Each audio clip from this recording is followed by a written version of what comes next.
2024, année d'obscurantisme en Guinée. Synthèse. Le syndicat des professionnels de la presse de Guinée, SPPG, est à son 3e rapport annuel sur la liberté de la presse. Tout comme les premières et deuxièmes éditions, le rapport 2024 aussi revient sur des atteintes majeures commises entre le 1er janvier et le 31 décembre. Pendant cette période, 32 journalistes ont fait l'objet de séquestration et 16 arbitrairement arrêtés. Parmi les 16 arrêtés et placés en garde à vue, 2 ont été jetés en prison à la maison centrale de Conakry. Parlant des cas d'agression physique, 2 journalistes d'un média public ont été sauvagement battus à Conakry par des militaires. L'extrême violence des coups reçus a fait déboîter l'épaule droite de l'un des journalistes agressés. Les menaces et tentatives d'enlèvement qui ont visé plusieurs professionnels au cours de l'année écoulée ont fini par atteindre un journaliste kidnappé le 3 décembre en haute banlieue de Conakry.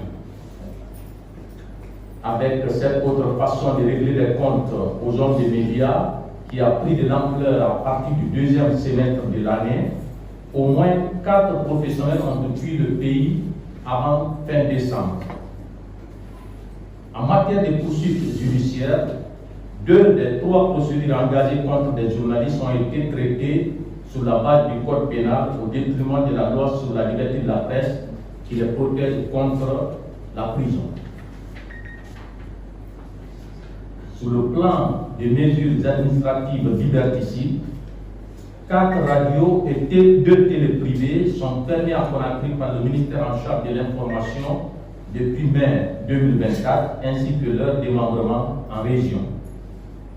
À ces cas de fermeture s'ajoutent 2 sites d'information et 3 journalistes suspendus par la haute autorité de la communication pour des périodes allant de 3 à 9 mois.